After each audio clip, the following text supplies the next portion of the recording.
And I'll talk to Nick and see what his thoughts are about how we're gonna go forward. I mean, I don't know how. I did talk to you. I thought you said body emails when I got the bill day report. Probably I'll probably bring 6 people on that there. we discussed All it in the across the community street. meeting. Okay.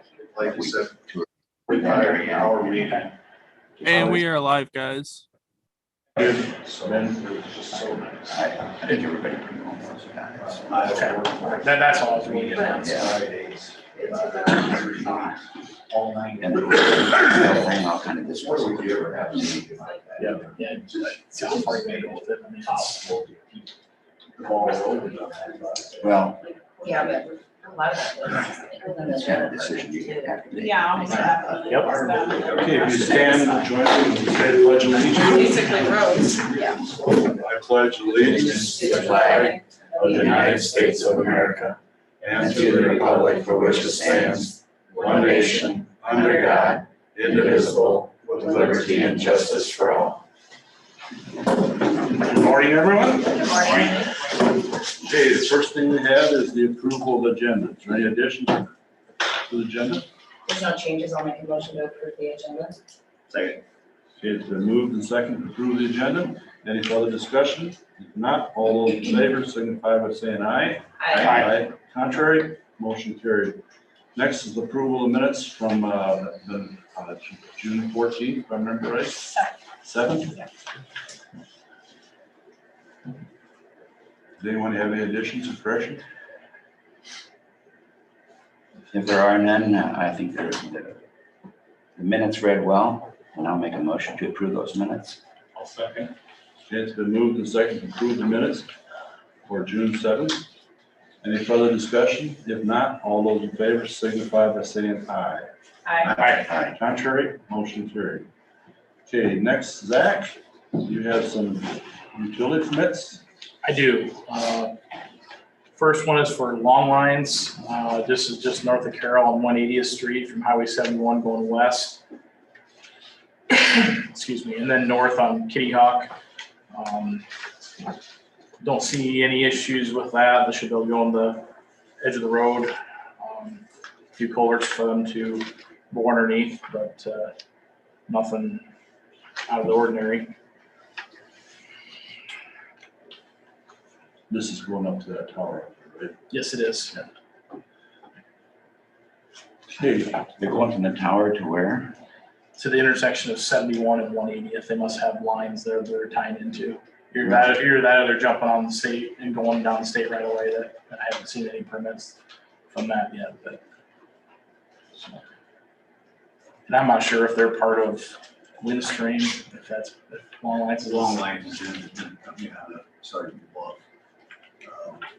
They sell long distance they used to several different companies. Okay. All the independents. So I'm not sure I if just didn't know they had anything around here. They were on top of the 69,000 volt line for quite a while. They're part of the loop that Manning and Queen Rapids jumps into. That would be the explanation of that. Yeah. If they were tying on to. Probably jumping back in that, so they haven't redone it. So they probably sold that to that tower.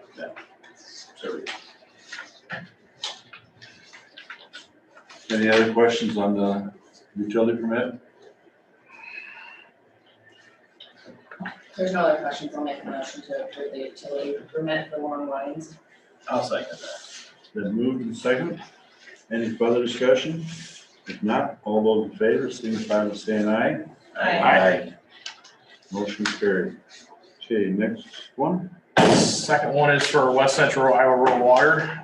This is just a road crossing on Falcon Avenue, Washington Township, 23 and 24. Just north of the John Hender's property, getting a new service line across to that property. So don't see any issues with that one as well. There are no concerns with that utility permit. I'll make a motion to approve it. It's been moved and seconded. Any further discussion? If not, all those in favor signify by saying aye. Aye. Motion carried. Okay. Just a couple of things wanted to fill you in on. We had gotten some new pickups here this winter. We are going to get rid of one of them out of the sale barn here coming up on Friday. Probably be more to come, but at this point, at least one of them will be going out there. And then also we did get our Kate's gravel produced up in just across the county line in Sac County. That 100,000 ton is done and is in payables this month. So as you've probably seen. I noticed that. So normally we pay for that on that stuff. yep. Once it's completed, we go for it from there. So that's what we had programmed for basically for this fiscal year. So we got done just in the nick of time. So Back to those pickups, how many more do you think we need to get rid of. There'll be at least one more going at some point in time, but the ones we're getting rid of are single cab, full length boxes. And that's one thing we don't have a lot of anymore. So we're kind of holding on to those for that purpose, but we do need that full length box. What year is one you get? I believe it's in 96. For sure, pickup years don't make any difference to miles. No, It's a good time to get rid of nope, that's what my thought was too. all that market stated. Okay. That's all I had. Any questions, Slim? The only question that I have is where does, that I always ask Dave, where does $600 and some thousand worth of gravel go? That we need to buy that every year. Of course, you don't have to answer that because I don't think you have a good answer, but. It disappears. Maggie. That dust ends up on my deck. It does. It goes away fast. That's all I have. And you're hauling gravel as time wants. Yep. We're not from Kate's, we're not, but we are hauling gravel back down, spotting in places in the county, as well as hauling back to our stockpiles in Carroll and Temple. Arcadia, we got a pretty good pile, but Temple and Carroll, we need to stock back up again. But they're, for the most part, they're hauling to the road, trying to spot in the areas where there's on hills or black spots, if you want to call them that, where they're in need of gravel. So. Well, the roads look good. I've been on the gravel quite a bit lately. And, they look good. That's one thing, I guess, no rain, that makes that process a little bit better, but I'm glad we got a little bit that really helped settle the dust and helps make them bladable again. So. Yeah. All right. Zach, one more question. The fuel depot, have we had any interest in moving on that lately? We haven't yet, haven't got any further on that. Well, I'd like to keep it in, get it in the budget maybe before the next fiscal year beyond. So I know we're past our 30 years on that. And Yep. Kind of running on some borrowed time. We definitely are. We need to find which direction we're going to go and try to. I know we have there's a phone call that Paul I need to make to meet with them to talk just to see what options are and what that's in the initial discussion. Maybe the interest has changed in the last, I think it's maybe been a year and a half, 2 years we gave. I know there was interest still at that time. Right. There's been some turnover in those positions, so Right. maybe that interest has changed. Yep. So It's definitely worth looking into. Okay. Yeah. Thank you, then. All right. Thank you. Thank you. Thanks, Zach. All right. Next we have is St. Anthony Public Health COVID update. Yes. I think you know everybody, don't you? I do. Okay. So thank you for having me here today. We're both approaching our year ends and thought it would be a good opportunity to give an update where we're at. I brought Nikki Schwering and Sarah Schulte along with me. They're our public health nurses, and they do an outstanding job. Dean's here from the Board of Health, and they've been providing good leadership and along with the Board of Supervisors. Sarah, we need you. Yeah, I know. you know, I think I'm going to go through the last 15 months, not in great detail, but none of us really knew how to address the pandemic. And I'm here to tell you, Carroll County is viewed as a leader in the state as far as addressing the pandemic, and that's something all of us should be very proud of. Back in March, we had our first meeting convened for emergency purposes, including Carroll County Public Health.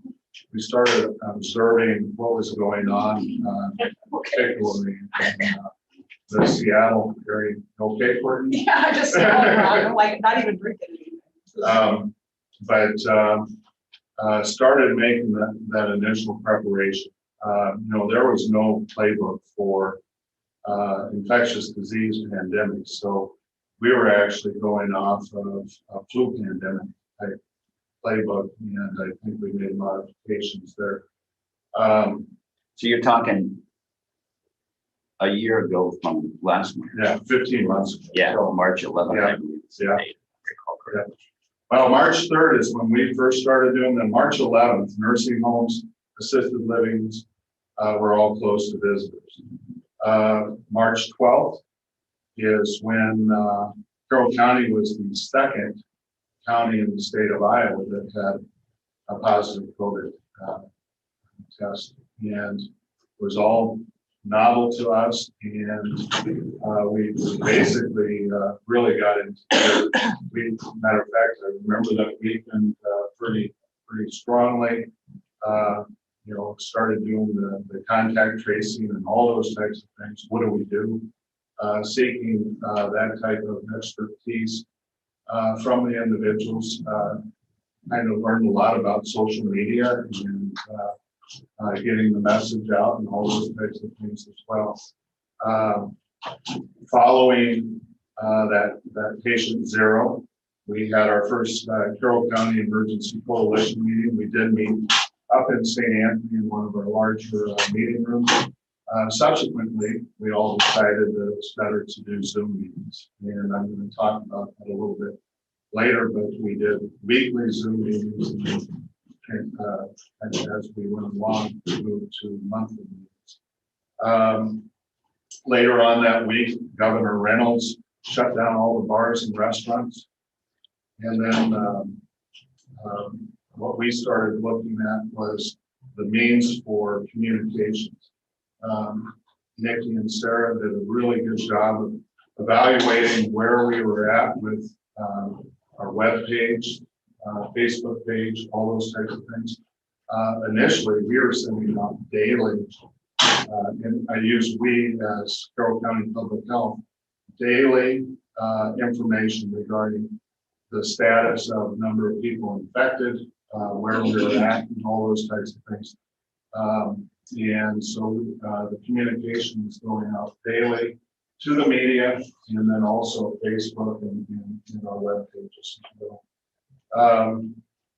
During all of this, as we were ramping up, and if you recall, we were closed down when the eastern side of the state was really starting to see its peak.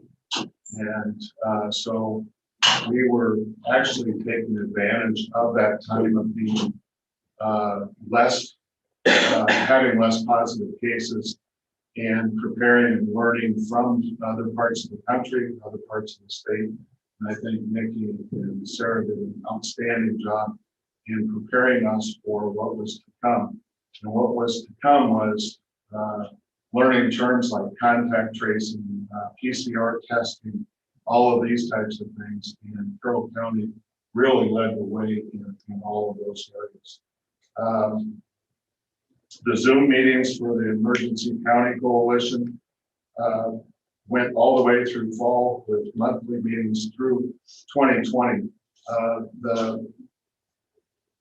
This meeting actually had updates from the supervisors, the Board of Health, Carroll County Emergency Management,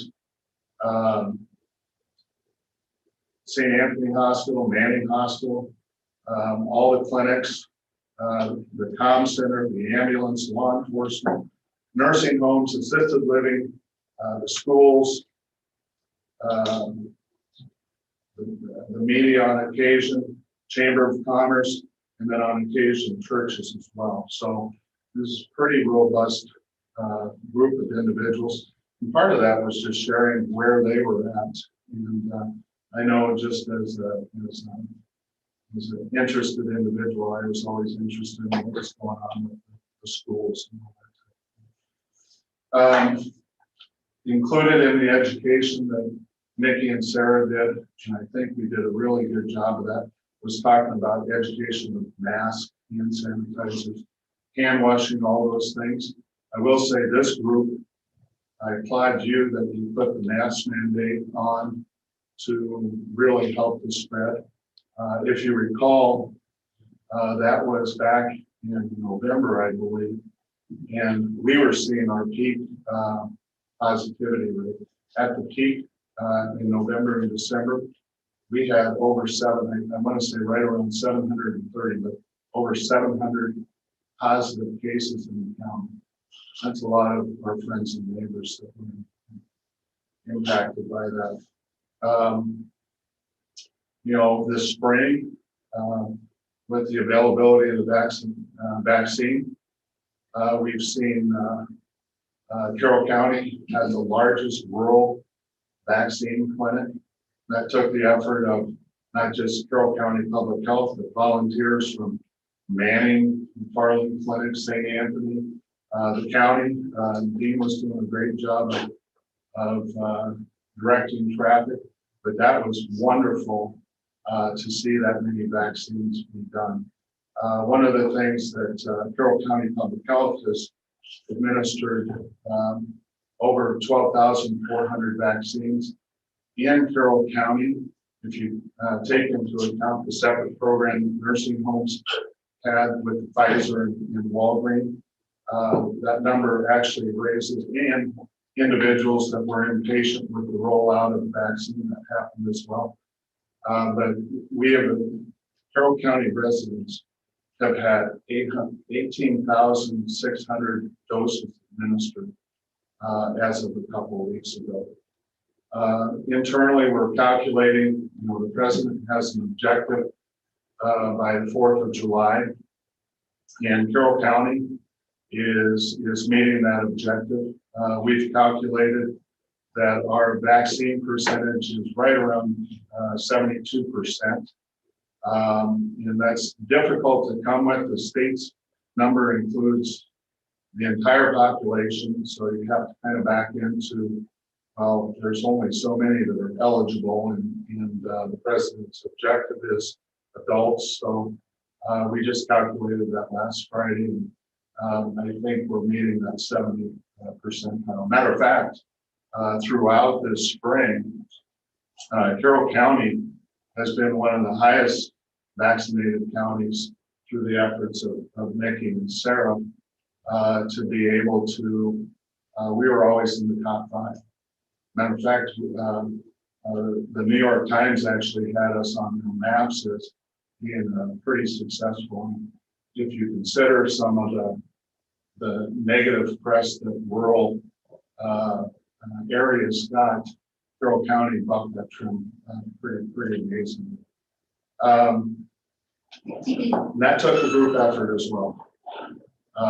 Carroll County Public Health partnered early on with Manning Clinic, McFarland Clinic, and St. Anthony Clinic to get those shots in arms. I'm pretty impressed with the whole process. And then, just in the last month, we saw the coordination of the vaccine's been expanded to 12-year-olds and older. So I know Sarah spent a lot of time with the school systems to figure out vaccine clinics to be able to provide that effort down to that age group as well. So going through one of the neat things that because of the collaboration that Carroll County and St. Anthony has, and that's been almost 3 decades now, the collaboration. I think it's viewed as a model throughout the state. But we were able to take advantage of the regulations that state and federal do regarding the administration of the vaccines. We have a billing department, a robust billing department. We're calculating through that process. The vaccines were free, but you could charge an administration if people had insurance, and we did. And we're viewing that we saved the county taxpayers almost $67,000 in being able to do that. You know, we have rallied and Being able to do what? bill for those vaccines, For the administration. the administration. Correct. Okay, so I have a question for you, Ed. As Okay. far as that administration fee that was administered by Carroll County Public Health, Correct. where are those dollars today that were We collected? have a department set up for Carroll County Public Health. So that's Carroll County Public Health dollars. Exactly. Let me just finish this one. Sure. Go ahead. You know, one of the things, approximately $60,000 a year is what St. Anthony charges Carroll County on an annual basis. That's on a routine year. This past year, the expenses and the effort to surge to be able to provide those services, we haven't made a final determination, but we have offset part of that surge in expenses by our ability to be able to bill for those services. So anything that we come up with as far as the efforts to be able to provide, because, you know, and I'm awfully proud of Nikki and Sarah, but it took more hours to be able to provide those services than you saw. We have the capability of surging to be able to provide that public health function, and we're awfully proud of that. We're still in the process of calculating it, but I'm telling you, we reduced that potential ask or subsidy by our ability to do that. And what makes us unique is surrounding counties don't necessarily have those billing offices. This is a real quick survey. The public health function in the surrounding counties for us ranges from $230,000 to $780,000. So I think the collaboration that St. Anthony and Carroll County has is really a value to taxpayers. So follow-up question. Well, yeah, it's always, you know, all the private pharmacies, Hy-Vee, Walgreens were collecting that 40, and that was for their administration. So I'm sure that the McFarland Clinic and Carroll And then, yeah, Carroll and the Carroll St. Anthony Regional Hospital Clinic also collected that and kept those dollars. But I'm concerned about, like, for the mass vaccination clinic that you held, that was put on as the Carroll County Public Health. Yeah. I'm sure that you didn't collect. I'm sure there was, as I understand, it was probably about 10% that probably got exactly. did not use an insurance card or their Medicare. We'll have it available. So I guess where I'm getting to with this, Ed, is that I'll just read and you've read this. This is from Becky back in March 23rd. On behalf of Carroll County Board of Health, to echo the sentiments about the incredible job all healthcare providers throughout the county have done during last year. The profound grace displayed by Sarah and Nikki and all frontline workers while facing unbelievable stress is nothing short of inspiring. I think as it goes on here, as a reminder, public health is provided through public dollars. This is why the state asked each county to administer the program. to have oversight, ask tough questions, understand how decisions that impact the public health are made. Carroll County Supervisors appoint the Board of Health members to take on this role. However, the supervisors make the final determination on how funds are spent. Carroll County Board of Health is subcontracted to the St. Anthony Regional Hospital for many years to provide one component of the public health program of the county. But at the end of the day, the Board of Health is still responsible for ensuring all public health activities, public health nursing, environmental health, and home care aids are conducted with transparency and accordance with state guidelines. So I guess, I have not seen that. Yeah, you received this. This is an email from. Yeah, your name is on here. So what I'm going to say is that I don't disagree with Becky's sentiment. And I think we've done right. a good I guess job. the point that I'm making is that this board is held responsible and accountable for all dollars, right down to the penny. Our auditor makes us absolutely sure of that. And when we get audited by the state, that has to happen. I think although this has been an unusual situation throughout the country, throughout the globe, I think that we need to be more transparent as far as fiscally responsible. I would have to say that going forward, and I would say in the past, I mean, this year nobody came from St. Anthony to request any dollars. The contract has not been signed for the next fiscal year. So I think we've got. They're in the budget, which I will say, I feel good about that, and I apologize. But, I just think there's a responsibility here that we have to be accountable. And so I think on behalf of you need to be accountable as well. Right. So I think there needs to be full transparency as far as these administration fee dollars. Absolutely, 100% of them are going to our public health line item. And basically it's a P&L. And we show dollars in and the expenses associated with it. And it's reducing in this case, any loss. And that's what's going on. And you're right. St. Anthony, I'm very proud of our effort. I'm very, very proud of the collaboration we've had over the years. We were in the middle of a pandemic. Both Nikki and Sarah were brand new to their roles. And maybe I'm going to say it's on me as far as that oversight. A lot of Zoom meetings and things were I think we need to get back to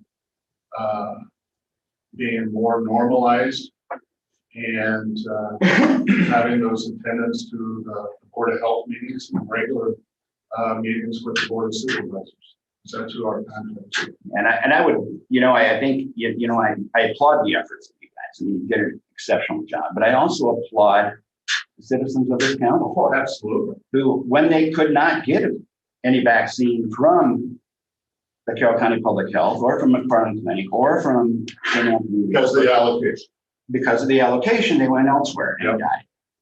Now that's reflected because the numbers that show the percentage of people vaccinated in the county is by zip code. So whether they got it in Ankeny or Rockwell City or Guthrie Center or Harlan, that their zip code is reflected on that report that you're talking about. So I applaud you for what you've done, but it's really the citizens of this county that have gone out and made the vaccination rate. I think all of us want to get back to normal. And I think we need to be cautious that, it's not being, I talked about the peak of being 730 active cases. Right now we have 3 active cases. That sounds the right direction.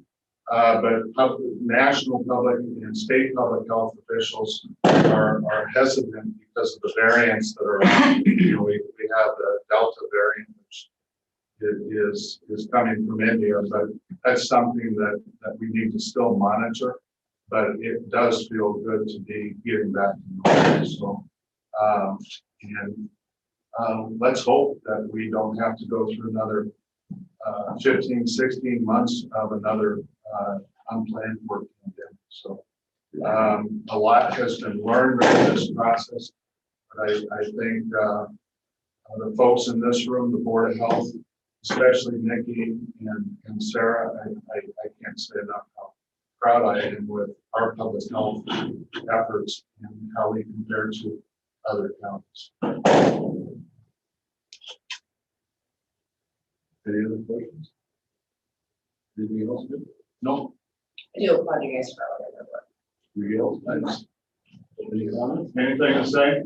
No, just thank you guys for, I mean, like Ed said, we just started the pandemic, so it's been a very big learning curve. We're hoping now that things have settled, we can get back to a normal. Go through your training. Go through our training. That's right. But we're starting orientation again, so. Yep. Well, I want to applaud you also. I think, for just getting that job, you jumped in pretty good. They always say, put your feet in the fire. Yeah. I'm not sure about this one. Yeah. This was a little demonstrator. Yeah. Definitely learn by fire. I think everyone, all the citizens, there's a different experience for everybody. Nobody wants to see. Yeah. No. And we did lose some people in Carroll County. Yeah, absolutely. May they rest in peace. And it's I agree. unfortunate that it happened. And I brought a mask. I didn't know if you guys were driving up there with the mask, but that's kind of nice to get back to normal on that. I believe most of us were in Des Moines at an ISAC meeting. They called us in and basically they told us all hell was about to break. Oh. And they were right. You hit that right on the head. In fact, I called my wife on my phone and I advised her that she needed to go shopping right away. But I didn't advise her to buy. Well, it wasn't. When we got there, they told us there was going to be no contact on intake. I mean, everybody was running with phones and getting calls about what was happening back home. Well, It was a scary situation. yeah, and I got the call from Public Health to come back for that meeting on Friday. Yeah. That first one where we Wow. filled the room and at St. Anthony's there. Yeah. So that's when it started. That's when I remember that it really. And this is about Carroll County and St. Anthony collaboration for public health, but at the hospital level, I can't say enough about the physicians and the nurses. Our peak census was 12 individuals. As a matter of fact, our medical staff was being looked at as leaders for Sac County, Greene County, Crawford County, Ogden County. So we were having residents from there because of the expertise of the medical staff. So it was definitely stress inducing as far as this last 15, 16 months. Well, thank you guys. Thank you. Well, thank you as well. Thanks for the update. Let's have a better year. Have to get forward here. Thank Yeah, we need to get it signed. The only thing is.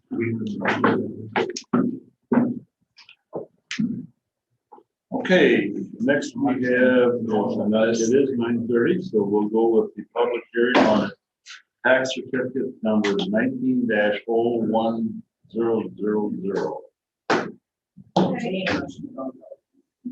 No. Yeah, I have not heard anything from the neighbor. I haven't heard anything from the person that was interested initially or anything. This was published in the paper. It was also posted here at the courthouse. So at this point, I did email John Gordon and ask what the procedure was to move forward with this. Basically, we're holding a hearing for any public comment, which we've not gotten anything written. The board could consider contacting this Scott Clucky and seeing if he is interested still, and then ask him to submit a request. As far as I know, he's not submitted a request to us.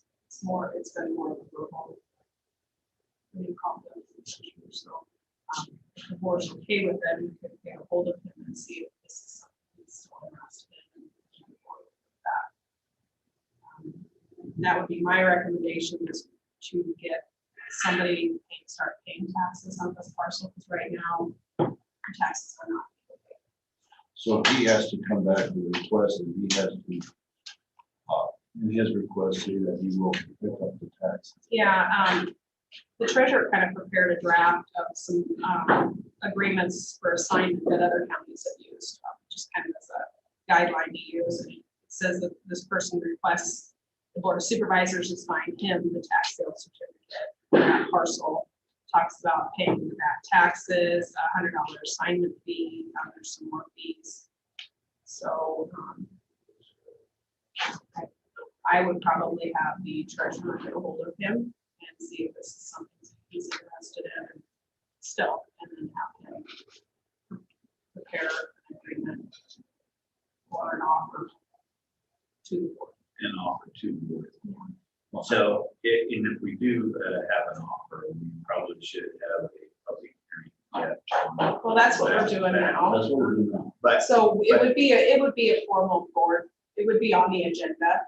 If he would submit an offer, we would have that on the agenda. the circumstances would change from this public hearing to that one if you would make an offer, correct? No, this is. I thought the $100 was his offer plus paying back. I don't know that.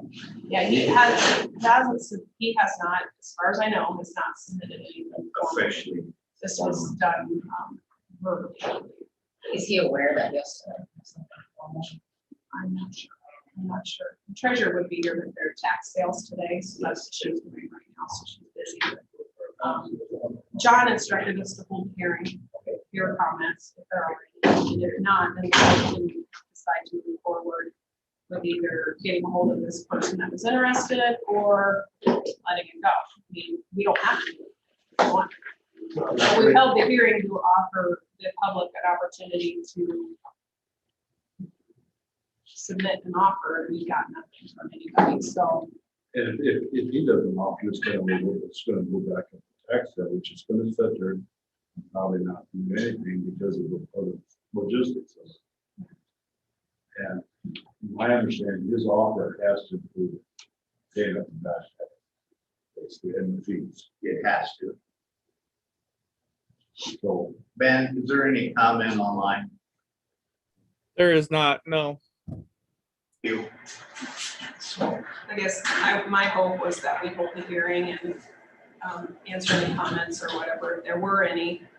And then the board could either make a motion to allow the treasurer to reach out to the individual that was interested and let him know that he needs to submit a formal request. And then once he's done that, then the board can take action on the request. do we need to even make a motion?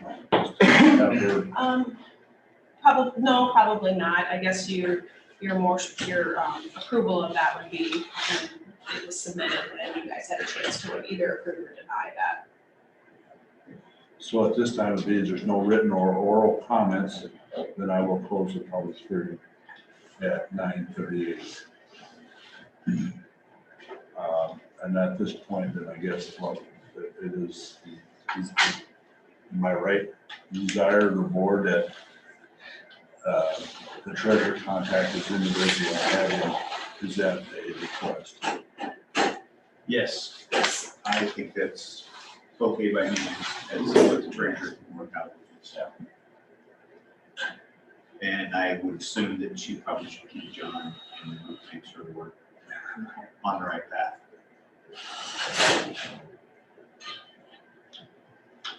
Yeah.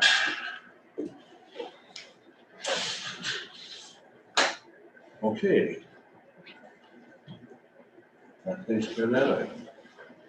Next we got is the 2020 CBD EPA program. We've got the approval Pay request number 3. And that is for, I got the wrong one here.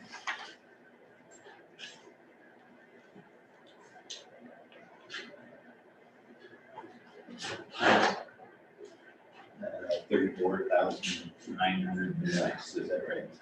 I think that sounds right. Yeah, $34,906.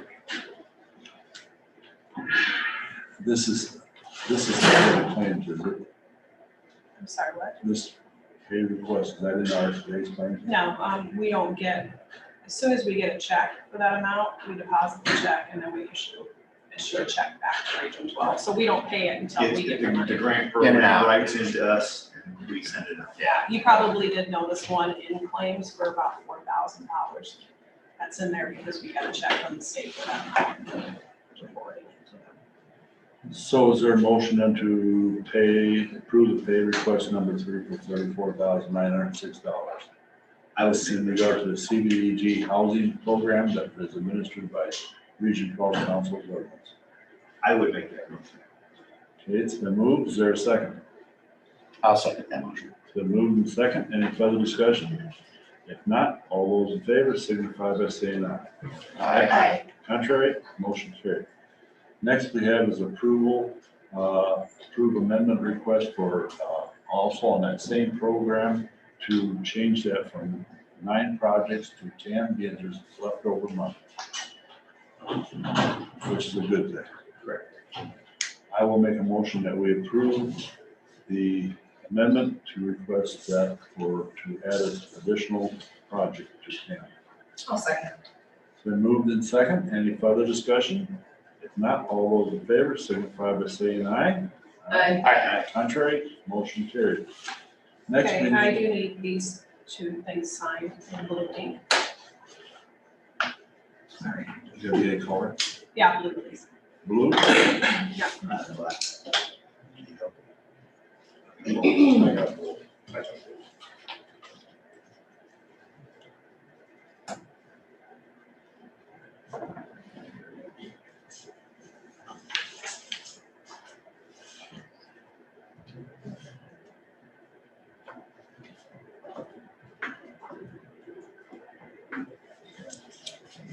Just 2 places.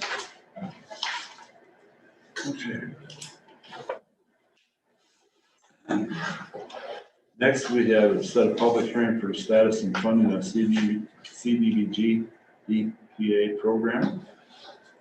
When would you want me to do this? Let's see. We'll hold the hearing on July 6th at 9:30.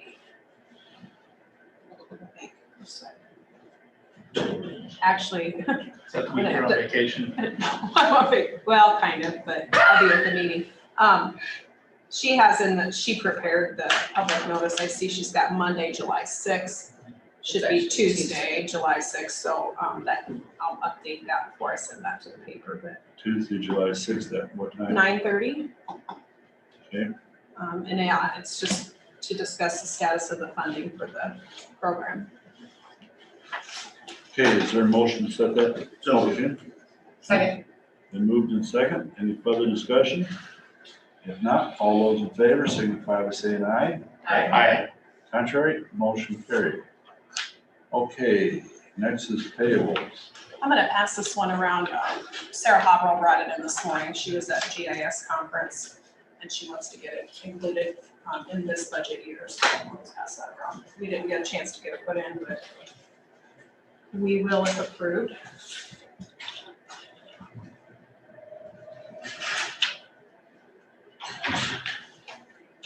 Any questions on the payables? It's a nice big deal, Dave, about 1.8 million. Yeah, that was a big one. That one we had for $250,000 wasn't gonna hold up.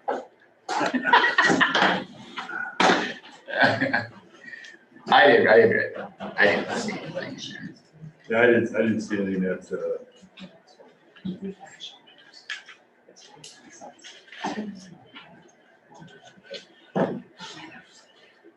was. I mean, the majority was gravel and then there was one payable for baiting and Usually they said those were two something. big holes. And You gotta make sure we add. Then again, we have to pay a lot of money. There's so- Also on the sheriff, he is moving stuff that, Oh, yeah, we need to talk about that. yeah, before we approve these payables. I'll wait till Rich gets here.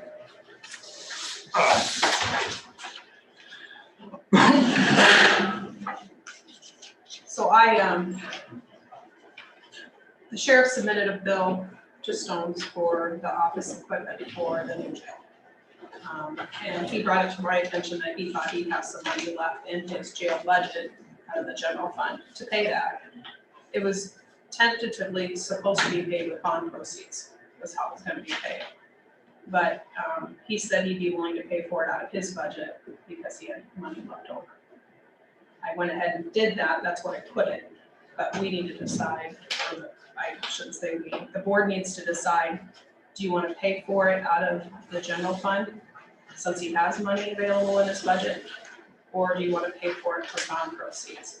The concern, I think, was is that we had some overages on that fire curtain, or, so, that might not be the right word, but and maybe instead of spending, it's almost $60,000, instead of spending that through bond proceeds, maybe we can use the general fund to pay for that, and then that would free up almost $60,000 in bond money to cover some of those charges. But either way, they've got to be paid somehow. So the board needs to decide, are you paying for it out of the general fund, or are you paying for it out of the bond proceeds? So it can come either way. I'll leave it around if you think. I think if he's got the extra money, it's kind of makes sense to pay for it out of his budget, but not save that money for something else. And if we don't use it, we can always pay it back, pay it bond down. Well, I think it kind of goes back to the question that Stephanie, you asked on last Thursday at meetings. Are you gonna be, how's the budget looking? Well, nobody could really tell us that. I have yet to Definitive. receive that spreadsheet. yet. Yeah, and so I guess, my thing is this $59,000 is jail. And I'm not against paying for it out of his leftover dollars, but I think we need to make note of that Extra 59,000 minutes. yeah, Well, and you should also keep in mind that he's buying the kitchen supplies out of his jail budget as well. And I don't think that was set up to be paid out of the bond, because we weren't gonna do that to begin with. But, there's some additional expenses there that no fault of Baiting or anybody else, it's something that got changed after the fact, so.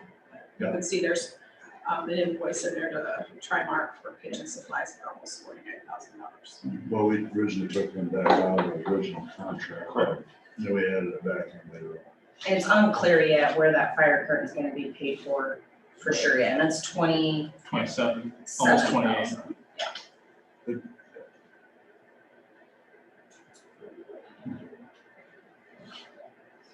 So I think it's fine taking it out of this year's budget. We're not done, we don't know, there's could be some more hidden things, who knows? Well, and And there's anytime you do something like this, there's gonna be some initial startup hidden costs like that. We've all been through that. You do a remodel job, you know, it's gonna be what you think it started out. Yep. So I have no problem, I can kind of talk to you, and I said let's put it in there, but I wanted to make sure we talked about it before we approved this. So leave it as is in the general fund then?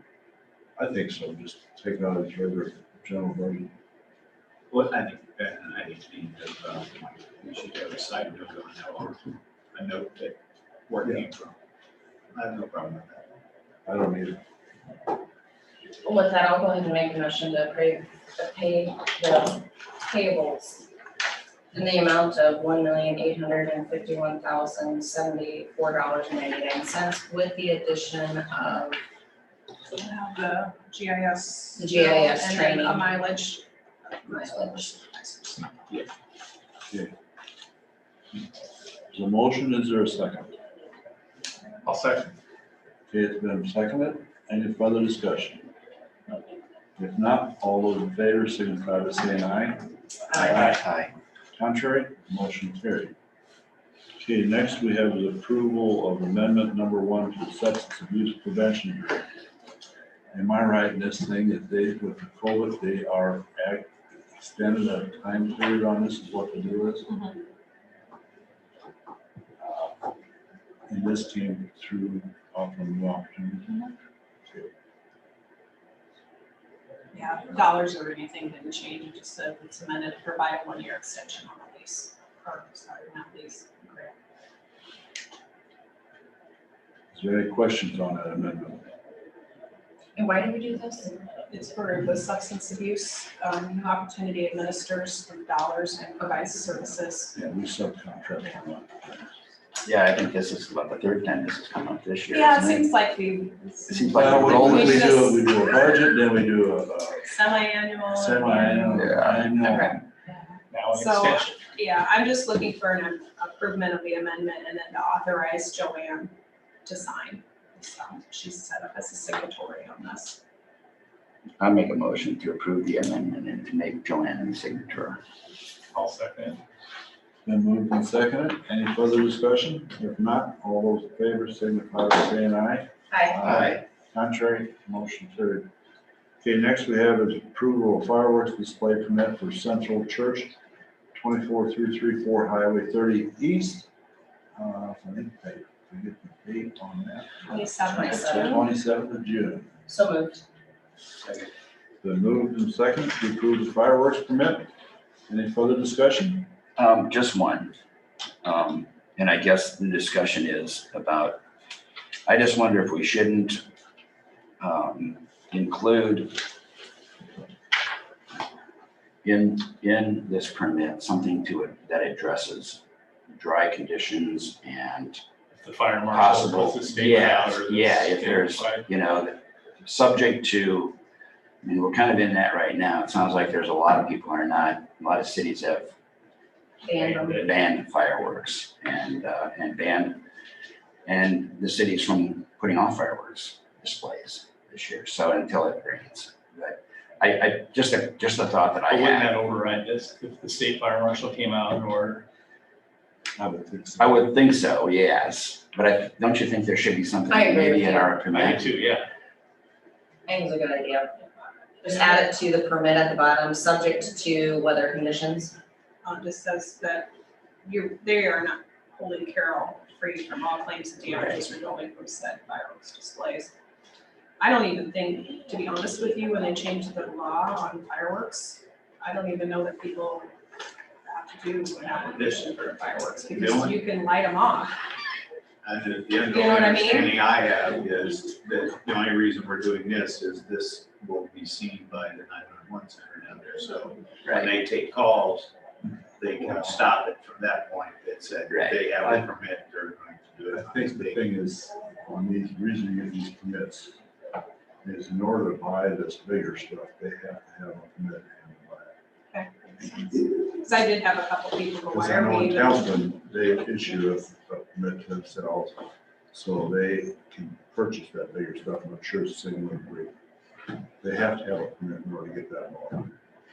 Yeah, I'm okay And- with updating. I don't feel like. I question about, Take this one now because we signed it, but moving forward, we certainly could. I don't know if we need to do it this year, but at some point in time, I think. we need, Yeah, well, that's what I'm between now and question if next we year. had it on, or the legality of it right now. Yeah, I think that's something we need to ask John. State fire marshal, can he issue for the county? Because we don't have, anybody has that jurisdiction. Maybe the sheriff might have that. yeah, we need to find out who has that jurisdiction. I mean, maybe Greg Schreck, the city fire chief has that He jurisdiction. does for the city, but I It's don't. within Yeah. the 2-mile city limit. I don't know. Yeah, Why don't you make a note to visit with John, with that, we've seen him more. who would have I assume the state fire marshal could issue that by the county. If we can, keep getting And I more think raise I like we have got, seen we might that. be all right. I mean, actually, stuff looks green around there. What? I said, actually, stuff looks fairly decent, except for some lawns. I'll make sure that- Yeah. Well, there's not a full field of corn that's probably gonna burn, because it's all green, but I mean, Yeah. I guess I'm just thinking that since you see it, that there are some entities that are banning fireworks, that maybe it should be a consideration. And the other thing, I've gotten calls before on, you're not gonna let him have that fireworks permit because I've got cattle right next to him, and every Yeah. morning after he sets off those fireworks, I have to go find cattle in the corn, and so, I mean, I think there are that's being objections. a good neighbor. Like, I think people should maybe in that situation be a better neighbor. Yep. If you know it's gonna upset livestock, maybe you could go somewhere else to do it. That's the way it is with a lot of things, even with building certain buildings. Well, some people have, my neighbor's putting on fireworks and my dog's down in the basement shivering, because a lot of dogs have issues with. I got that before already. Is it any different than somebody that's got the?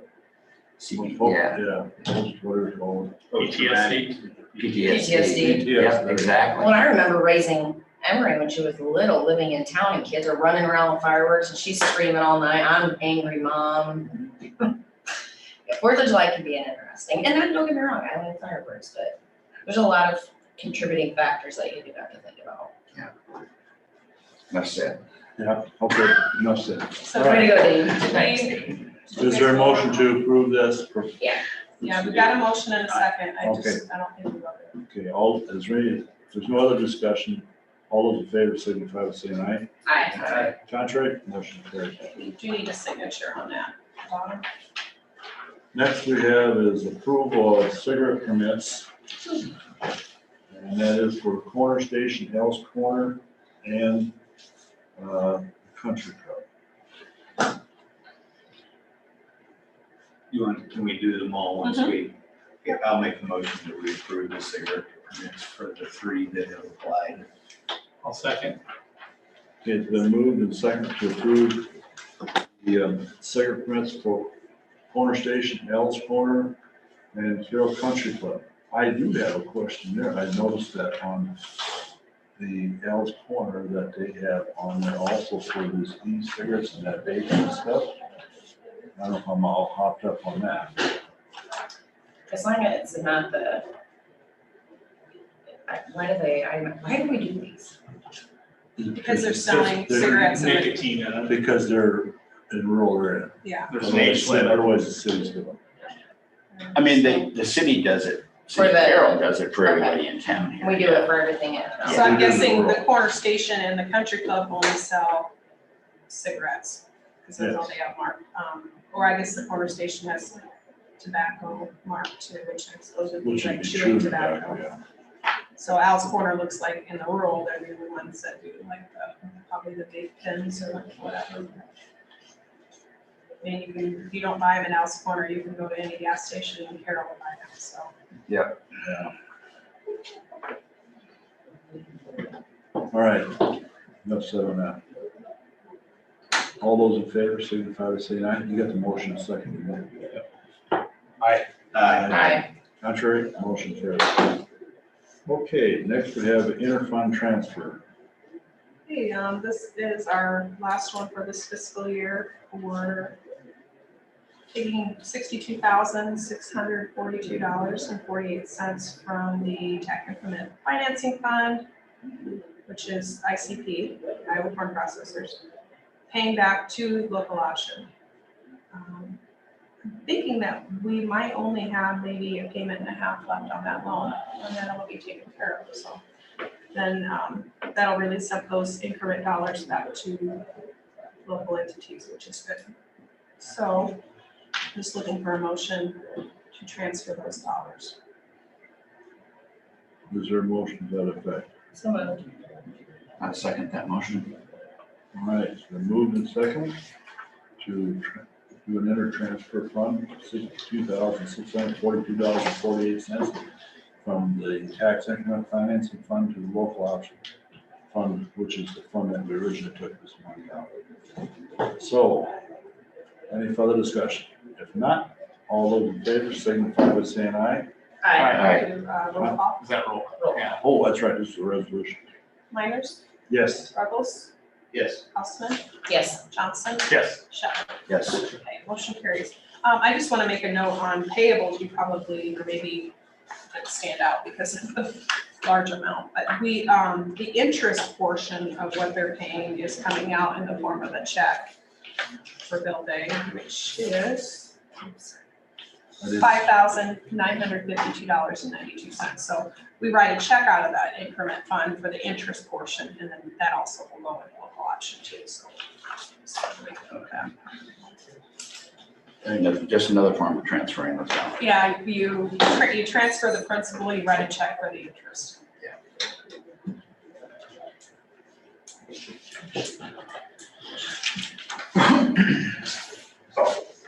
We get it. Okay, next we have is manure management, annual updates. We have Delta Port, section 33 of Arcadia Township is a 4-year update. Bradley Bell, section 15, Sheridan Township, no changes. Kenneth Sanders, section 19 of Maple River Township, changed application method. Andover Family Farm, section 32 of Iowa Township, Audubon County, changed crop rotation for optimum yields. Piggin Haven, section 14, Glidden Township, changed crop rotation or optimum yield. Jody Minor, section 3 of Iowa Township, Audubon County, no changes. 40/94 Woodford Creek Farms, section 4 of Union Township, no changes. 749 Woodford Creek Farms, section 11 Pleasant Valley Township, no changes. Dennis and Bill Vanami Livestock Farm, section 25 of Wheatland Township, added acres, changed crop rotation or optimum yields. Stangle Site, section 17, Washington Township, no changes. Ben Clucky, section 33 of Eden Township, no changes. Meyer 2, section 14 of Sheridan Township, updated soil samples. Birchport, section 31 of Arcadia Township, no changes. JMK Finisher, section 13 of Ewell Township, updated soil samples. Oliver Connor, Oliver 1, section 14 of Grant Township, updated soil samples. Timber Lane, section 6 of Glidden Township, updated soil samples. Smith's Livestock, section 1 of Washington Township, no changes. Randy Cohort's Farm, site 2, section 32, Wheatland Township, updated soil samples.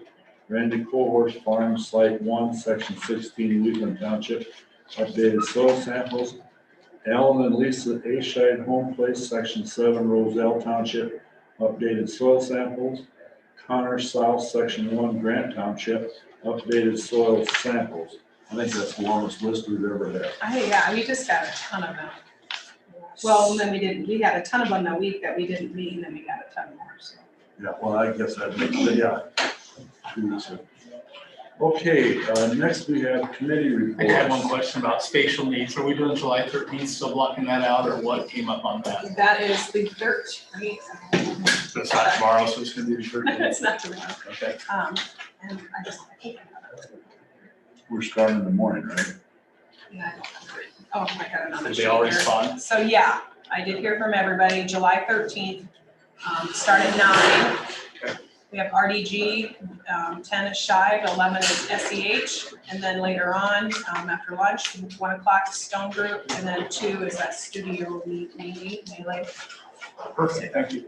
And I was gonna put that in, but since we're on that subject, I'm gonna do this in my committee report. Studio Medley will be here next week at 1 o'clock to do a tour of the building. And I'll probably start out with them in between Courtney or Zach will finish up.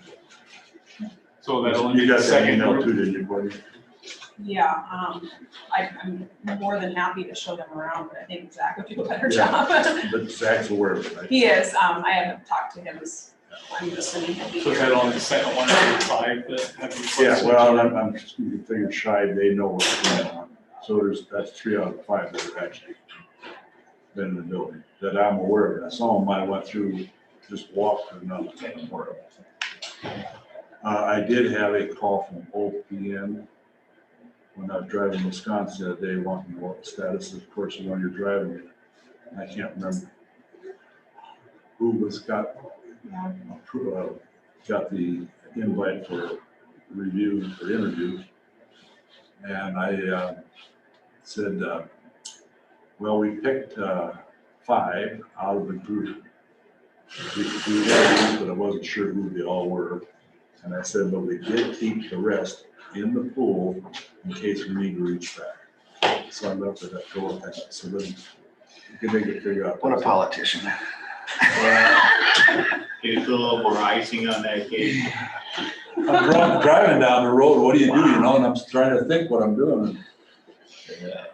So, she kind of figured it out, I think. They get off the phone, yeah, sure. So I'm sorry, I'm away from I'm gonna hold my I'm away breath. from my desk. I'll have to call you back. Well, I told her I was driving down the road. Anyway, all right, we'll do the committee reports. Okay, I'll go first. On the 10th, we had reading 12. I did attend that via Zoom. I was out of town. There was not a lot of subject matter there. This region 12 actually is one of the shortest ones I've ever been to. Just to touch the last home in Jefferson, there were 2 prison homes and 2 homes that were built with different funds. All 4 are sold now.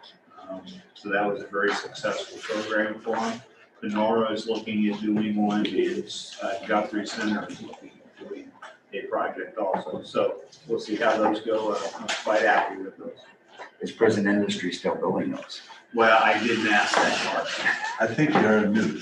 See, that's the Pardon me? new, that's the new. Oh, that's new. Yeah, I think that they kind of, That's more. they're still letting them have tools, I think. That makes sense. I haven't heard any different, but ridership is continuing to come up as we get further away from the COVID issues. In fact, the bus between Ida Grove and Denison has been added back.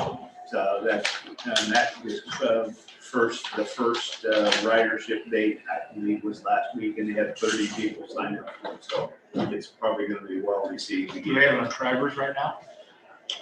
They're finding drivers, a lot of part-time, but they're making the schedule work.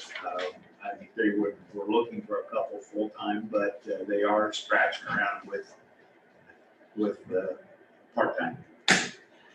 Then the 10th, the 15th had a CADC meeting. Lucine was there also. I'll cover some of it.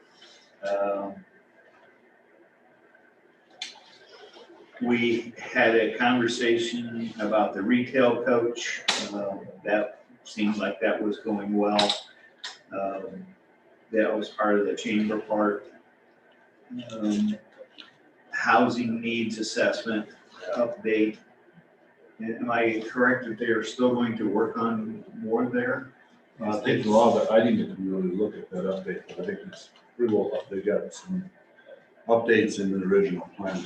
Okay. Okay, and then we had a legislative update, and that was a topic of considerable conversation.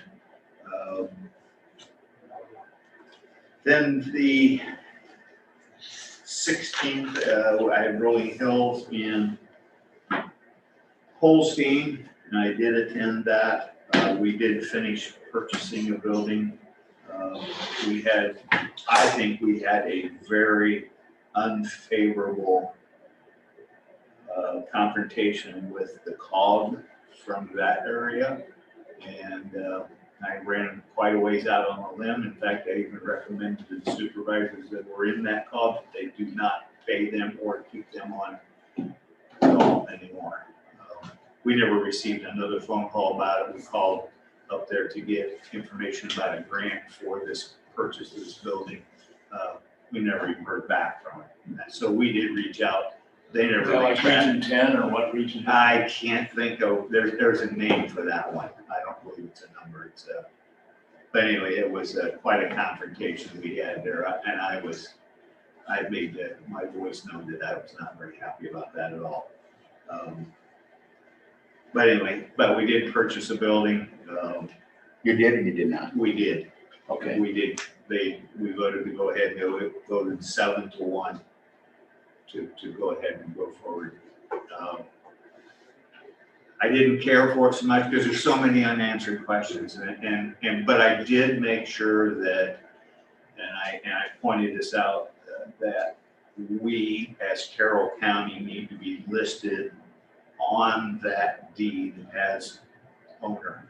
Because if the state steps back in and decides they're gonna take the whole program back, my biggest concern was, I want our share back of that bill.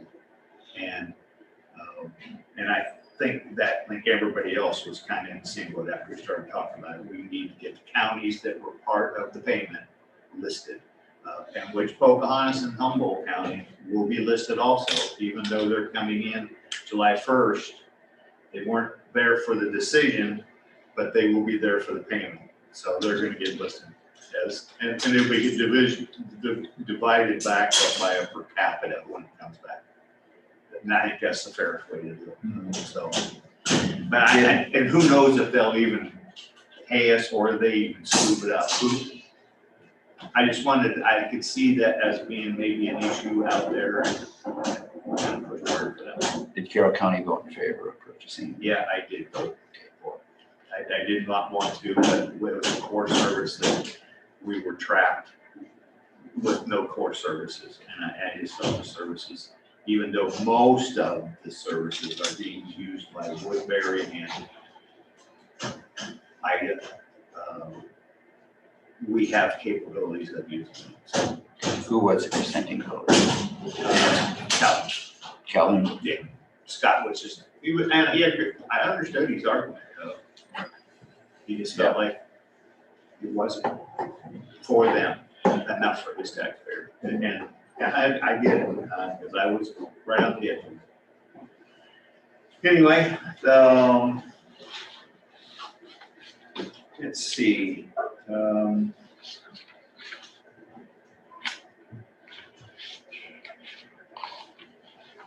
So the reserves will be down to our limit. We will be hitting that, just hitting that as the state is required, so they don't do a scoop on us.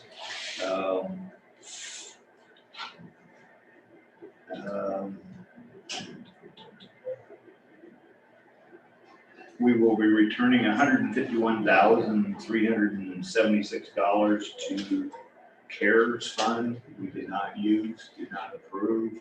So we'll be cutting a check and sending that back. How much? About 151,000. And I can't tell you what all we spent, but we had probably 62 or 3 requests that we did out of 4 different rounds. They just did it round by round. You had to qualify for, had qualifications for it, and but we had some left. And that runs by July 1st. We got to have it back. So we were running against the time window again.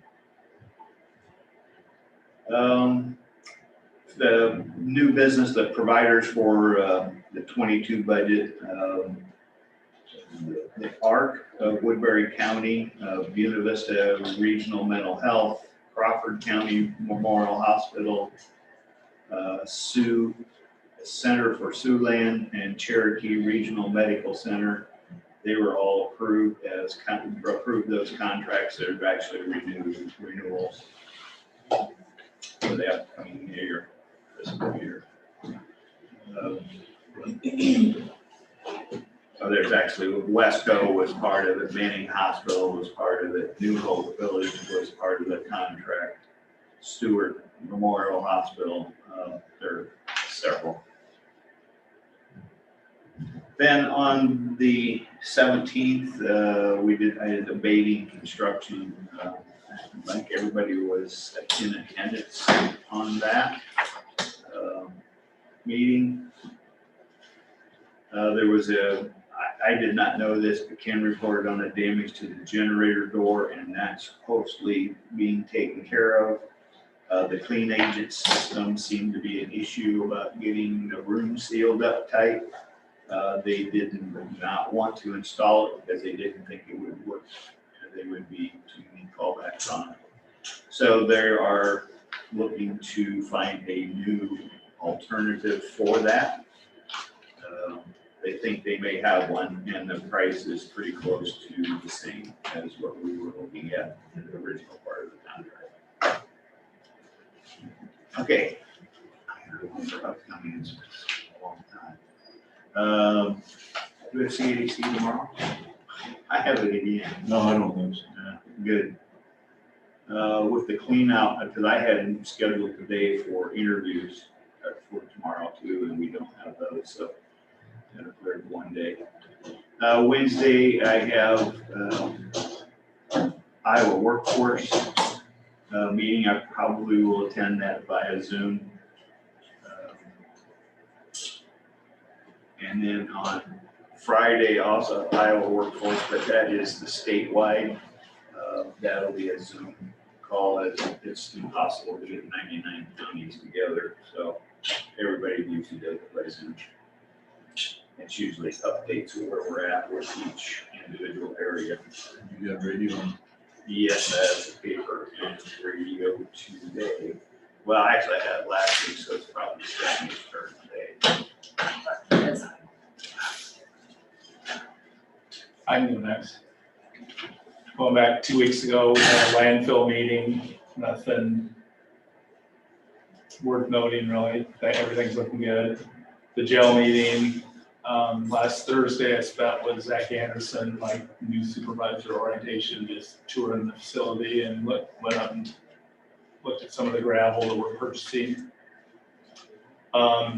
Gene and I had a Veterans Affairs meeting last Thursday. You can talk more about that.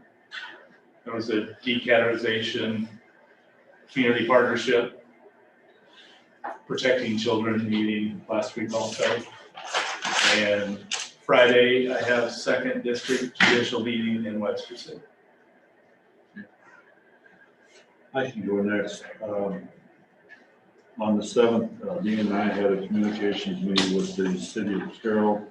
And I think I've kind of talked to you all involved in that. We're trying to work out some sort of agreement where we don't have this argument on the budget every year. And they were going to do some business on theirs. And we are scheduled a meeting again next Monday at noon and get back together on that and see if we can't get some compromise put together. On Tuesday the 8th, we had a CADC meeting with Brian Best. Did an update on that. What went on down there, and it was Brian did comment that he appreciated it. It was a very civil discussion that we talked about different things and that it went very well. And then on Thursday the 10th, as Scott alluded, we met with the VA, one board member and the VA director. The board over there would like to extend her hours that she is doing so much outreach that they can't get it all done. And she says when she has a person come in to do a application, winds up by the time they get all done, she's got basically half a day shot by the time they get done question. All the forms and stuff they have to make out. But she's doing a lot of outreach, which evidently was not being done prior to this, from what we're hearing. And I'll be the first to admit, I've heard some good comments about it. Several. I have also. So that board, I think will be coming to you, try to get on the agenda someday. Present to the rest of these. We told them what they had to do, if they're gonna have to sell it, and they're gonna have to find some funding too, so.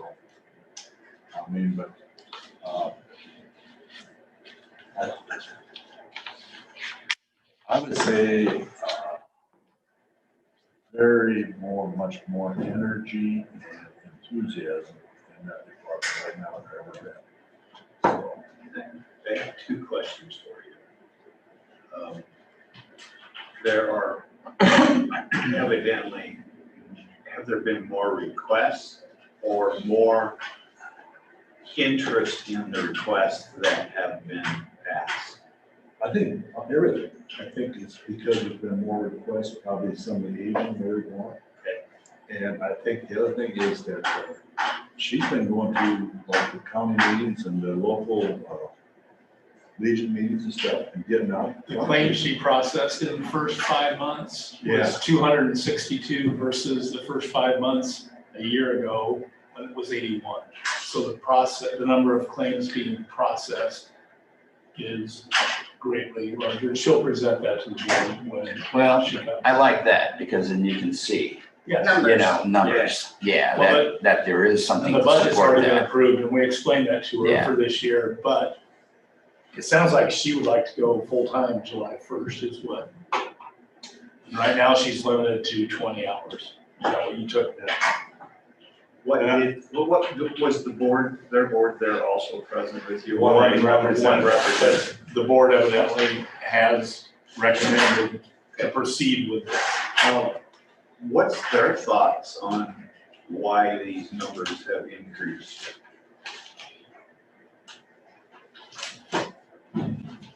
I think just a lot more activity and more enthusiasm and just better response. I think the follow-through is Yeah.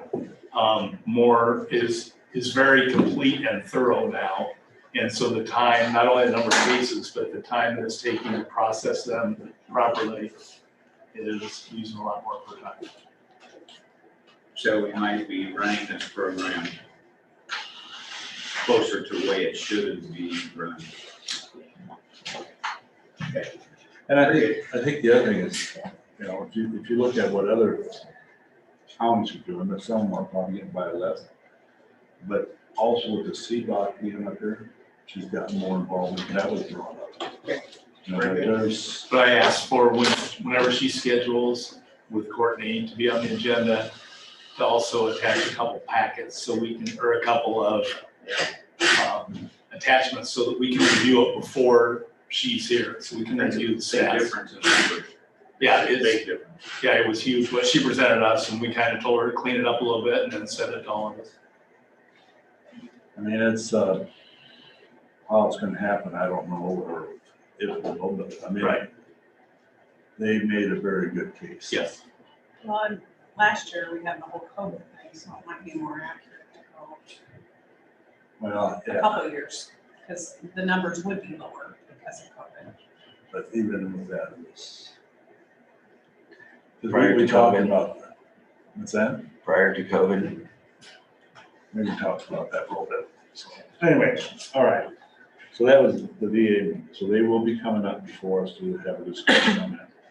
Then on Tuesday, 15th, we had another CADC meeting, and I think Rich pretty well covered all of that. There was the marketing, and one thing that they did give us was we are at 1.6%, or 1. Get this right, yeah, 1.5, and we were 1.8 prior to this. So our unemployment rate is still down on the low side. They are also doing their BRE visits. They've got 11 done out of the 20 already, and that was basically it. Which that would have been also the last board meeting for Shannon too. And I was not able to get to her farewell today because I was on the road. So and then on Wednesday, the 16th, I did attend another NACO webinar in regards to the COVID Recovery Act. Really, I did not learn too much difference there, but there is some dates coming up that August 31st, I think we got to submit a first intermittent report to the Treasury.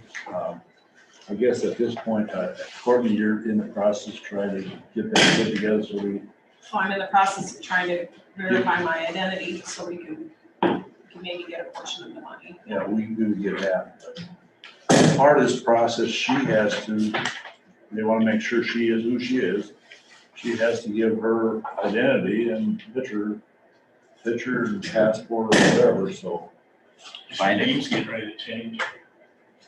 You don't need to know that. Right now, it is what it is. Okay, then on Thursday was the jail meeting there, and I think that's been covered well. And on Friday, I was supposed to go to the Yes Center board meeting, but thank you, Stephanie, for stepping in there and taking that for me. And then this week, I have a meeting at 11 o'clock here with Dean. And then on Thursday, I have New Opportunities Board at this point. So, Is your meeting just with Dean or?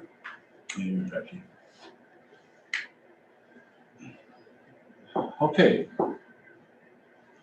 I can go. On the 7th, had, and Gene covered that a little bit, to the City and County Communications Commission meeting. I mean, that battle just keeps going back and forth. I mean, we keep rehashing the same thing again, and who's gonna say uncle is pretty much what it is gonna come down to. I think that we kind of got a little bit of the edge, as I think the mayors of the city here is kind of agreeing with some of what we're talking about. It comes down to the city is saying that the city taxpayers are paying too much. And when I make the comment about all the calls are in Carroll, then that's the fight, and they dispute. Yeah, so it's back and forth, and it's good that we're having meetings though. I mean, we're gonna finally get this thing hashed out at some point in time. And I'm glad you two are working on this. I've been on board 5 years, and it's been a 5-year headache for me, and I think it's went on before that, so. ask me. But yeah, Every year. I thank both of you for trying to catch this thing. We'll get there. On the evening of the 7th, had a conservation board meeting. Let's see, there was updates on the resurfacing of the Salt Rail Trail. Nothing really changed there. Then there was a discussion on a Swan Lake Campground shelter. And I'm not exactly sure, you probably know where that's at. It's in the campgrounds, and I think they want to take it down. It's over on the west side. Yeah. no, I think it's on the west side, is that what you said? Yeah. Yeah. West of the campground? They want to take that shelter, there's a shelter. Kind of by the shower house, the second shower house, I think. Right here, because they want to extend that road, is what they want to do. And that, But that's where it's by the shower house. It's falling down. yeah, I think he said they've got a couple old things stored in it, but it's just. I think it's got a garage door on it. Does it have a garage door on it that they stored stuff in? And EMS used to store stuff in there for their Christmas. Yeah, I'm not familiar with it. Yeah, it's tucked back up in there, and Well, it's by this, if you're going down the road to the bottom campground, it's halfway down by the Yeah, that's the bathroom. one. Yeah. it is in Bad shape. disrepair. It needs. Yeah, I think it's coming down. The East Side Playground was voted on. They're gonna spend, and they got all the donations for that. $45,000, and then one of the foundation members wanted a swing set for the kids, so she's gonna buy that. We've got a grandson that if you just put him on a swing set Exactly. all day long. So I thought that was a hell of an idea, to be quite honest with you. They had truck bids. I'll pass this around. They're getting a new truck, New Way Ford. And I think that's it for the Conservation Board meeting. On Tuesday of this week, I had a call from a cemetery steward who wanted to make improvements on a township cemetery.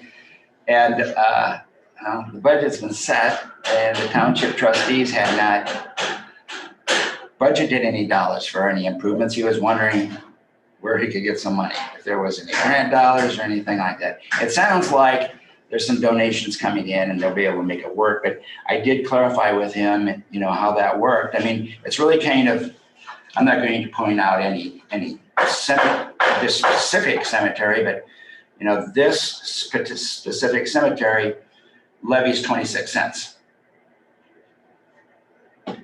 There's another township that levies $1.45. So there's big discrepancies, you know, on what even, and I'll just say the Lynnsborough Cemetery, when we were up there, how nice that is. Yep.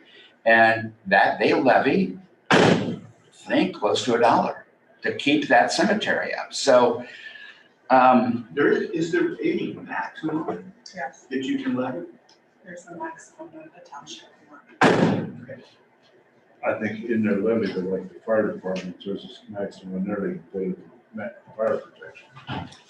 They're different. I mean, it was good Yeah. for me to have that, because I've never had that question asked, you know, and so I did some research and found out, I learned some things, I guess. So that was the best part of that deal. Yeah. The same day, Zach got a hold of me. We went to Litterdale and looked at a traffic situation on the east of Litterdale going out of town. I got a call from an individual there. You know, with the elevator and the expansion going on there, the traffic has really gotten big. Really gotten a lot of trucks, a lot of slow. You have an anhydrous plant, you know, distribution center there where you've got pickups pulling trailers and they're going slow. And then there's people passing in the residential areas. There's some concerns. Zach's looking into it on what he can do. And the passing thing, he had some, you know, he says, well, it has to be so many feet from a stop sign. It has to be up a hill. And to be quite honest with you, right in front of our house, we've got a double lane there. There is nothing, you know, I mean, that's the same situation as in Litterdale. There's nothing to say that it should be there, but it is there. Yes, but it is there. And so, you know, I think I told this individual from Litterdale that I sympathized with because we have that situation in front of our house. And, but we do have double lanes. I didn't tell her that because at the time I didn't know that. Then we went to Lynnsborough and we had a discussion and looked around about the Lynnsborough water issues that are going on there. And at the same time, they were having some drainage issues there too as well. And that sounds like that's probably going to be coming up. But the water issues in Lynnsborough is this, that their tower, they don't even use anymore. They can't use it. They can't even go up it. It's in such bad shape. So they are going to get water from Lake City. And the biggest thing, he wanted to get an opinion on where that, where they should plow that into, whether they use the right of way and the ditch, or they go on private property. And I guess it's always been Carroll counties, with some exceptions, to go on private property. And so it sounds like in the discussion that I had with Scott Jacobs on this, he said that they're going in the right of way. So, you know, the discrepancies there are how some counties do things and other counties do things. So I think we're going to leave it at the fact that, you know, and, you know, I mean, you can't bore some places actually because of roots and stuff. You actually have, you know, you got a lot of evergreens and stuff on these acreages, you know, and you can't go through private property because, and even if you go in the ditch, there's going to be roots and stuff from those trees. So you're better off going around on the other side of the road. So the big problem is that there's a, now it has become an emergency, but everybody knew about this back in February. So the emergency, you know, they had an opportunity to address this. It's not Carroll County's fault because it looks like they're going to have to, if we don't let them go in the right away, then they're going to have to draw up a new design of how they're going to plow that water line in. So I said, don't blame us. Well, just to, yeah, you're right, rural water's been pretty well off the road. Yeah. But we also have allowed natural gas. Yeah, I know that too. So, I think, you know, and I agree with you, you can't put it, well, a lot of times there are certain areas you gotta. yeah, around. So I think we just left it that would just, I mean, Dave Paulson always wanted to go on private property unless there was a better option. So I think that's the way we left it.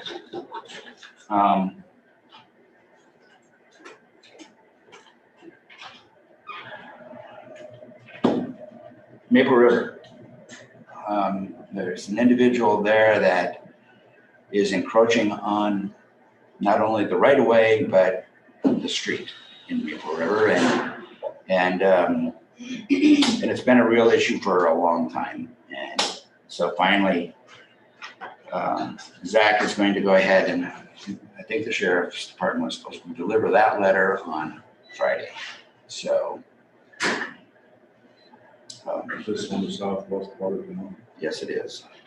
Just will get that, get it stopped. Did you say south or north Southwest. He asked me if it was on the southwest part of or town. intersection type area? That is correct. So we're addressing that situation and it's long overdue, to be quite honest with you, as far as I'm concerned.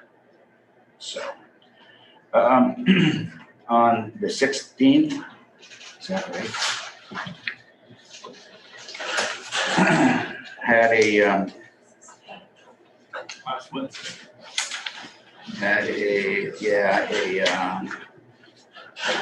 Water Management Authority meeting with the East West Nishnabotna. Once again, that was a very well constructed meeting. They did have a quorum, barely. It was held in person, but I jumped on Zoom. That's a long ways to go to vote a couple times. And they get, you know, it was really interesting because the Army Corps of Engineers was there, and that has nothing really to do with Carroll County, but it's very interesting. They talked about the flood in Pacific Junction down to Hamburg and what is going on there and how the levee is going up. And that was actually on the news this last week too. But they're buying up properties, and they've talked about that from FEMA is making those properties. Counties having to have to take them over. In Pacific Junction, I think there was. You can't build on them, you can't do anything, but No, you can't build on them. no tax but- money. But the thing about it is that they are turning those into, they're letting farmers onto those properties to do whatever. So they're allowing farmers, they're not getting compensated for it, but they are doing that. Hamburg had over 100 buyouts, you know, in the city of Hamburg, and they were doing some really neat things with the dollars that they were getting. They're building a lake in Hamburg, digging out, and they're basically building a lake and using that for the levee. Yeah, for flood control. Then they're gonna take, when they take that dirt, that's gonna raise it up also, and they're gonna be able to make, as an economic development property for the community of Hamburg. So they're gonna be able to do retail, not residential, but retail and industry. So that was, we were notified that there'll be 3 more meetings and then the watershed will be out of money. So there'll be 3 more of these. I think the next one is this fall, and it will be a tour of what they've completed down there. I'm kind of curious to see what happened. We've got that's the only meeting that I have this week is the Raccoon River watershed management meeting on Friday. And we'll see how that goes. And there's, Adele. no, well, I don't know. I'm not sure. This one, we have had them down at Adel, and we've had them up at Storm Lake and Lake City.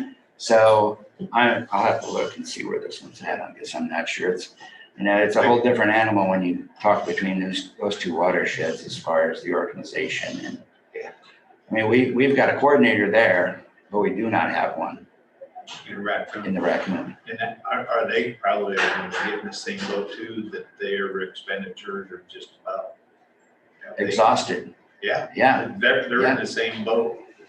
Yeah. So, you know, it's just volunteer, you know, So will they be getting more funds in later on I again? don't think so. They'll just die. Well, there'll always be a watershed management. I mean, it's just like the South and Middle Raccoon has over 10 years ago now. They created a watershed management authority for it, but it just sits there. And they can't do anything because they don't have a plan. And I've talked to the DNR about possibly, it's $200,000 to develop a plan. So where do you get that money but I mean, we're tied down. We can't get any federal dollars for the Middle and South because we don't have a plan. Where these, even if they've got a problem with not having any actual organization, they do have an organization that's developed and they have a plan, they can apply for federal dollars. So If something would something pops up, they got a they shot can at it. get together, they got a shot at it. And they're in the driver's seat because they get the organization behind. Yes.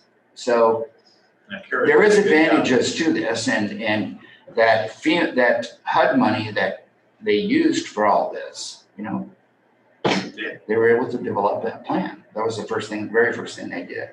So, but yeah, that was my last 2 weeks, and like I said, I think this week, Gene and I had that meeting this morning, and then I believe that is it until Friday. I can go, the 8th through the 10th. I was in Iowa City for Leadership Iowa, and they had their annual ABI conference. I'm gonna be down there. And then, on the 14th, we had Wesco. Everything's going pretty well there. They are still looking for some staff. Their unemployment rate is lower, but finding a labor force is getting a little bit more difficult. Their pay scale, they're actually paying more. They're one of the highest payer employers in Denison. Then I had a jail meeting on the 17th. And on the 18th, I did go to Cherokee to the Gas Center meeting for Gene, and I did give him some of the information there. Really, there wasn't a lot of big items on their agenda. Today, I have the daycare this evening at 4:30. And then we have our final Leadership Iowa program, Wednesday, Thursday, Friday in Des Moines, where we will be at Camp Dodge and the Capitol and Des Moines Waterworks. One other thing too, Thanks for going there. Yes. I did visit with Zach prior to the meeting this morning about the parking lot and also the rebar. I gave him the heads up on that, so he will be looking into that in the near future. And I told him, I said, just give us your expertise on what you think we should do, what will work and what will not. So, I'm glad you did that, because I had that in my head, and it was sitting and I forgot about it. I thought it was something else. and he might be an opportunity when Dedham Road is being worked on, and or he does know if they will jump off and work on a parking lot. A lot of them don't do things like that, but he's got a couple other avenues to pursue. So did he think that asphalt overlay would work? He thought it might, we might have to patch Patch, places. grind, and then asphalt layer. Yeah, exactly, because we may have, but he says the concrete crew will be running around here fairly soon, so at the end of the month of July, so.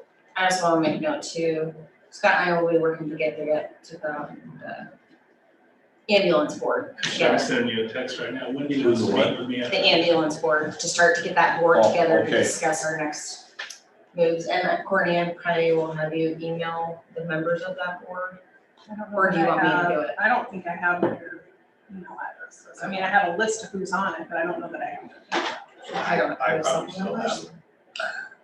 I think I still. We can start working on pulling them together and we'll go from there. Wendy wants me to go down there after this meeting, and I was gonna ask if you could go with me. Oh, Wendy, that should come out. Yeah, Yeah, And I had, see how things. I was gonna bring it up once we were off. Yeah. Yep. We did. And one other thing, the hazardous mitigation, Courtney, you got that on your notes?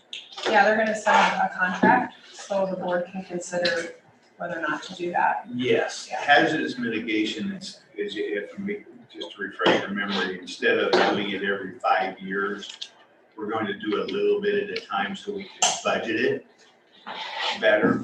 They don't have to have a group of employees for those 5 years and then have to find something else or lay them off. So it's a management thing for them, it's a management thing for us. I think Is it's this for training or? no, it's hazardous mitigation. We have to do that every 5 years. We have to have a plan. It's a manual we have for the whole county. And- Yeah. And what it used to be, we had our own, and then it was, the cities each had their own. Now we incorporate the county and each community. Any FEMA dollars that come up, the first thing they're gonna ask is, where's your hazardous mitigation plan? They're gonna ask you for it right up front. So that, as long as that's current, there's been some worries about the census, and that will get taken care of either this year if it comes in time, or it'll be done the next year. It's just an ongoing. Region 12 was Yes. Yes, Region 12 will developed, yeah. send us that, and that, I think it looks like a good plan. And I see you've advertised for, right? Yeah.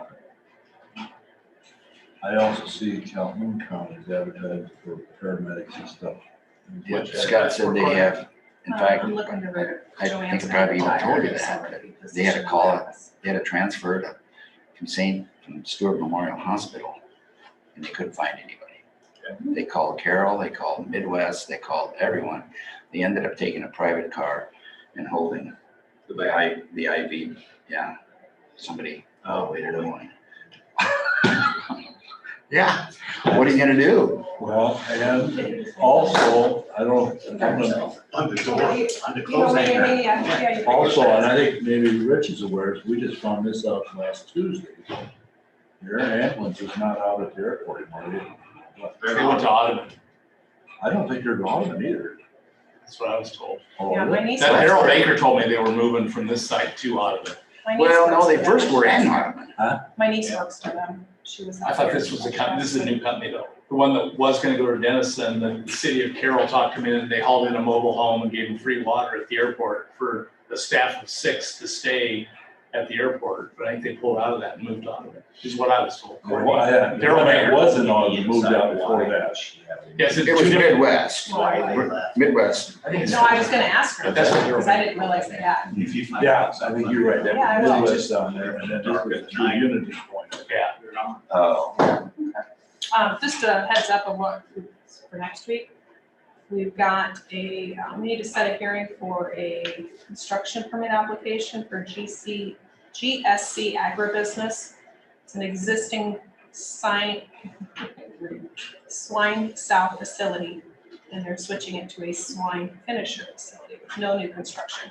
I don't think they have to do a master matrix or anything like that, but we're still required to hold a hearing because we're in the DNR program. So we'll set that hearing next week, and then we'll also set a hearing for the new CDBG block grant, because we said we were gonna do another one. So the funds are available. It's just a never-ending paperwork trail. Looks like $211,500 total, which includes $19,000 in administration, which would go to Region 12, and $192,500 is the assistance dollars. We'll set that hearing next week as well. And other than that, I don't have anything. Okay, is there any comments from the, online? There is not, no comments. Hey, Ben. Oh, hey, real quick, the work comp thing I wanted to talk about, just, Oh, yeah. it's not. We got the new work comp renewal from Mid-Iowa, from IMWC, and I just wanted to let you know that it all went down. I think I emailed you all. Yep. I didn't hear any comments from anybody, so That's good. we're good. Terry said if you wanted to meet with him, he'd be happy to come in, but, since it went down, I was assuming we'd all be okay with it. As long as we have good coverage and the price goes down. So, yeah, Better than that. that's good news. Also, next week, I'll probably present this letter from Grunwald, Bell and Kine. They're the ones that are doing our audit. They've sent out another request, like, for us to do their audit, our audit for 21. So if you wanted to Does that do mean it, we had less yeah. than you like them?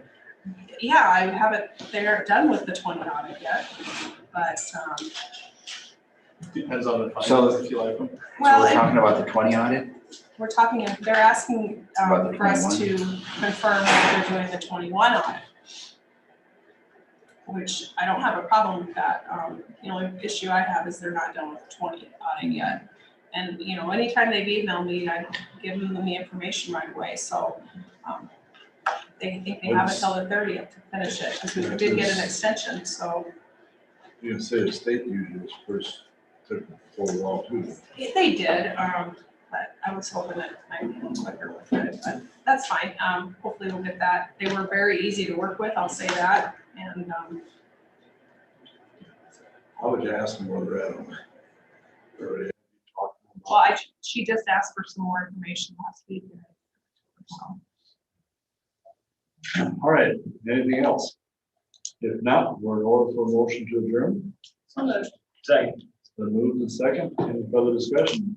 If not, all those in favor, signify by saying aye. Aye. Contrary, motion carries.